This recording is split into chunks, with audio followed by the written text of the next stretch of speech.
आजू की तरफ आगे नहीं बढ़ने देती। यहाँ महापुरुषों ने साधक के स्वभाव के अनुसार 11 प्रकार के साधकों का वर्णन किया है। साधकों का कि ऐसे 11 प्रकार के स्वभाव वाले भगवान की साधना करते हैं, प्रभु को प्राप्त करने की साधना करते हैं, भजन करते हैं। ये विषयी पुरुषों की नहीं, ये साधकों की। साधकों में भी 11 प्रकार के साधक हैं। पहला, प्रभु की प्राप्ति की बात सुनकर सत्संग शास्त्रों में कि जीवन का परम लक्ष्य है प्रभु का साक्षात्कार कर लेना, भगवत प्राप्ति करना, परंतु विषय भोगों में अत्यंत आसक्त है। इतना आसक्त है कि विषय भोगों का चिंतन करता रहता है, विषय भोग मिलने पर भोगने की प्रवृत्ति है, पर वो अंदर ये बैठा ले हुए कि लक्ष्य तो भगवत प्राप्ति है, क्या करूं, चल नहीं पा रहा हूं। मेरे जीवन का लक्ष्य तो हमने भगवत प्राप्ति रखा, पर दृढ़ नहीं है, विषयों में आसक्त है और विषय क्रिया भी करता है। प्रभु का भजन भी करता है, पर उसका लक्ष्य मंद होता है, प्रबलता विषयों की होती है और भोगों में वो सुख भोगता है। पर वो ऐसा नहीं कि भजनहीन जीवन व्यतीत करे, तभी उसको साधकों की गणना में लिया गया है। इसे विषयी साधक कहते हैं। भगवत प्राप्ति अभी बहुत दूर है, बहुत दूर है, परमानंद की अनुभूति नहीं होगी। देखो, भजन नष्ट नहीं होता, पर भजन का प्रभाव नहीं होगा हृदय में। बीज है हृदय में, पर वो अंकुरित होना, पल्लवित होना, वृक्ष रूप धारण कर, ये नहीं हो पाएगा। हाँ, किसी जन्म में होगा, पर इस जन्म में ये जो स्वभाव बन गया है भोगों के प्रति महत्व बुद्धि, सुख बुद्धि और उसे भोगना, पर कहीं न कहीं हृदय में बात बैठ गई है कि जीवन का लक्ष्य तो भगवत प्राप्ति ही है।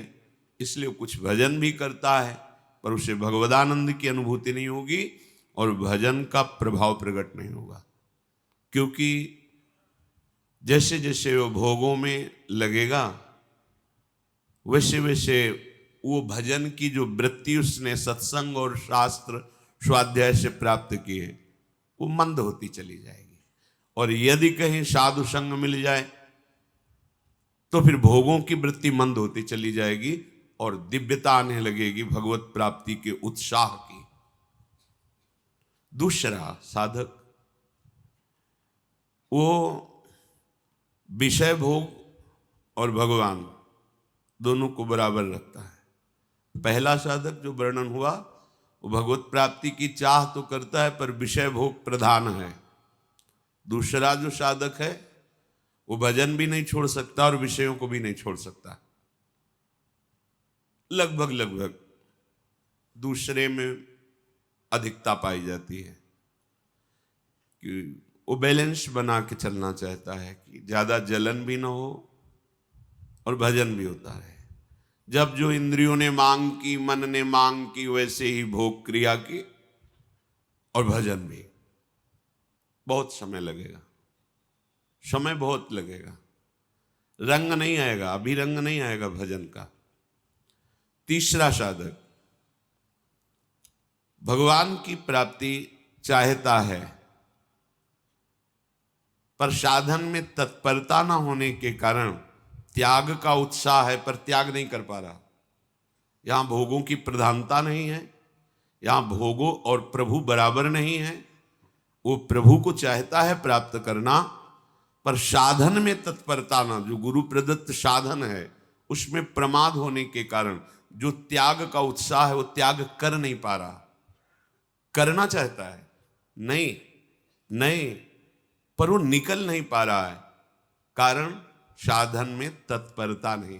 तत्परता जैसी आज्ञा चाहे हुई है वैसे ही करना चाहिए, वो नहीं कर पा रहा है। अर्थात प्रमाद स्थिति। अगर प्रमाद स्थिति रहेगी तो साधन में तत्परता नहीं होगी। तत्परता का मतलब होता है उत्साह पूर्वक जो आज्ञा हुई उसमें दृढ़ता पूर्वक लग जाना। अब उसमें कोई विचार करने की जरूरत नहीं, जैसी आज्ञा वैसा जीवन।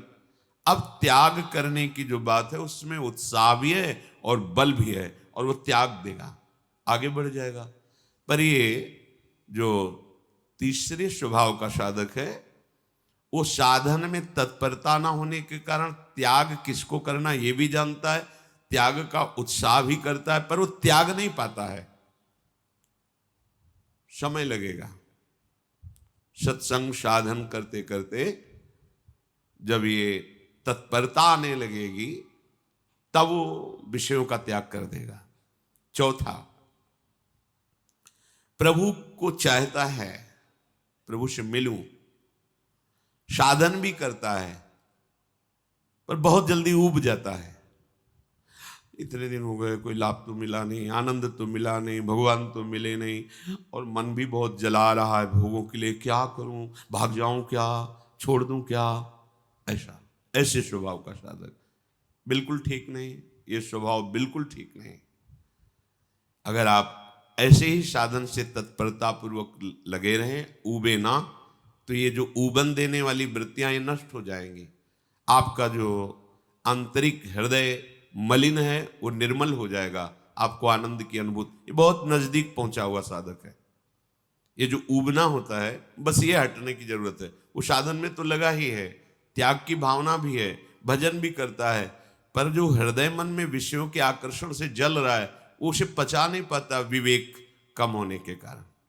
अगर विवेक प्रधान हो तो अंतःकरण से तटस्थ रहे तो उसको सहन कर जाएगा, फिर ये सब वृत्तियां खत्म हो जाएंगी, भस्म हो जाएंगी।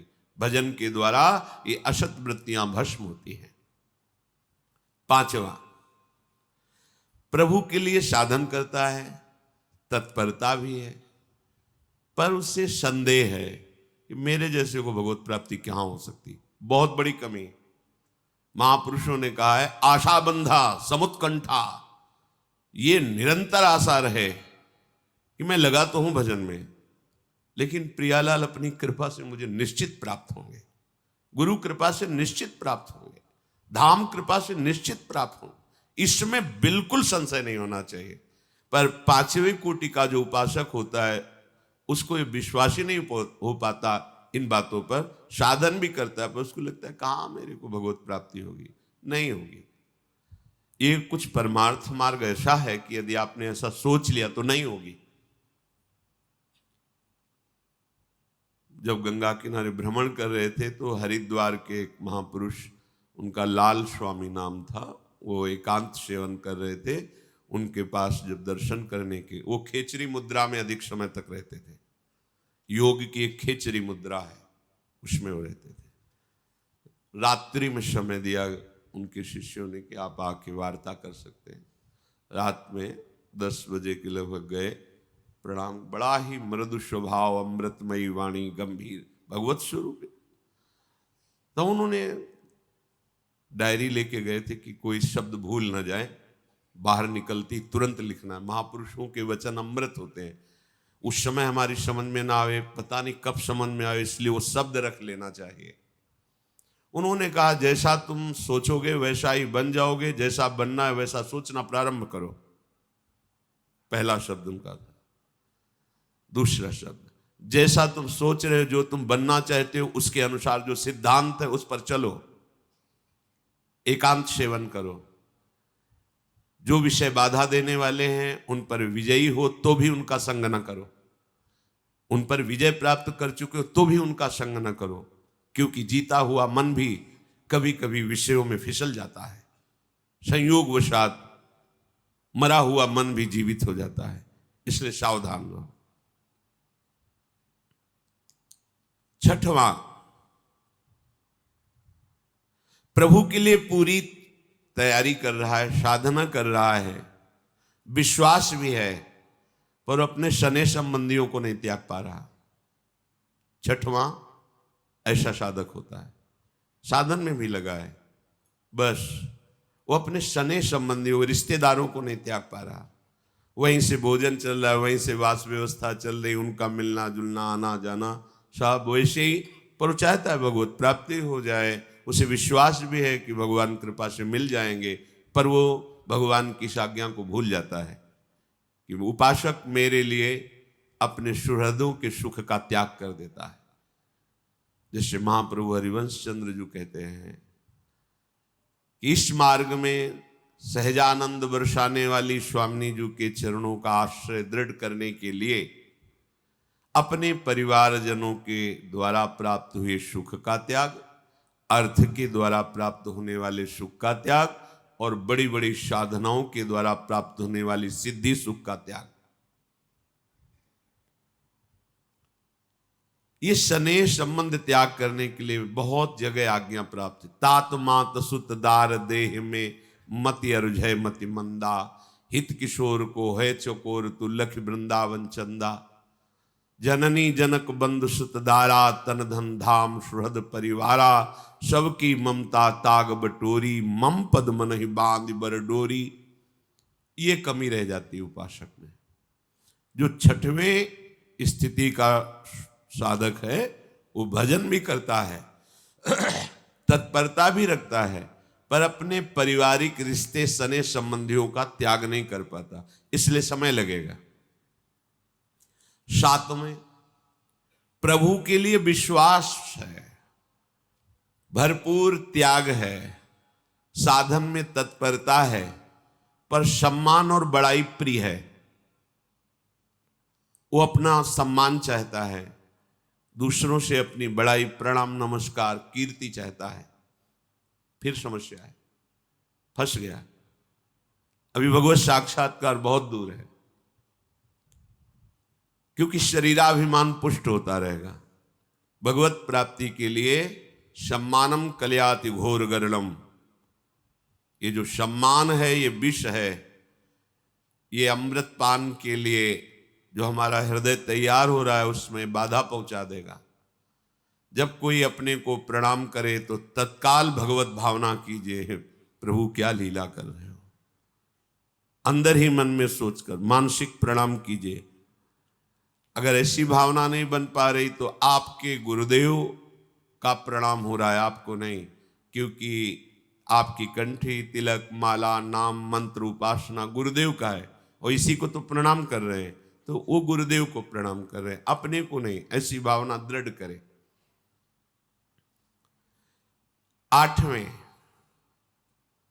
प्रभु पर विश्वास है, त्याग की भावना प्रबल है, पर वो अपने गुरु प्रदत्त मार्ग में चलता नहीं, बदलता रहता है, अपनी वृत्तियां बदलता है, कभी ये कभी वो कभी ऐसे।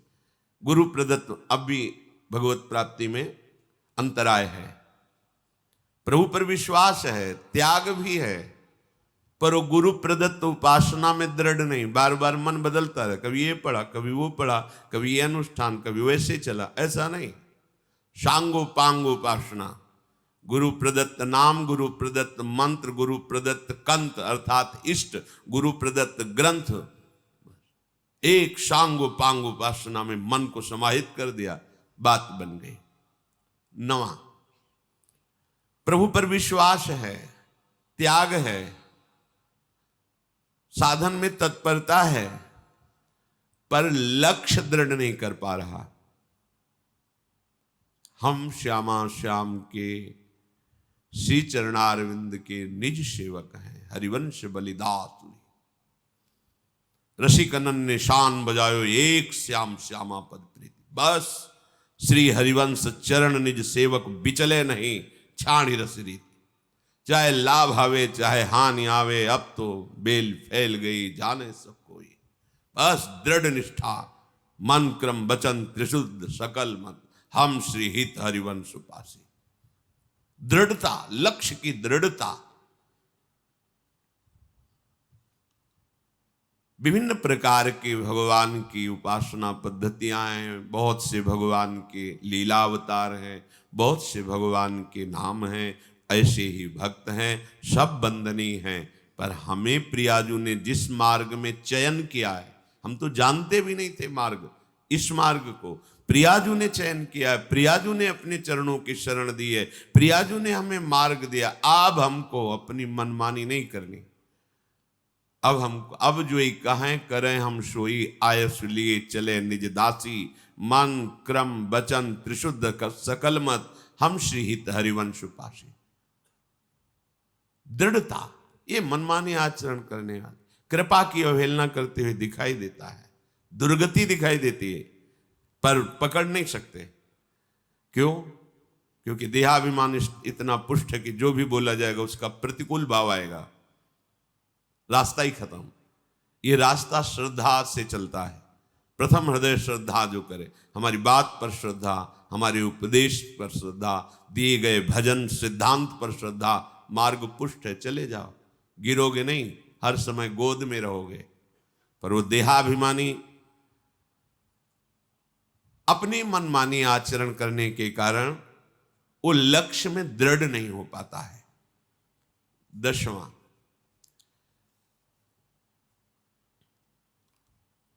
ये पूर्णता है जो आगे के 2 साधक कहे गए, ये बहुत मंगलमय स्थिति है।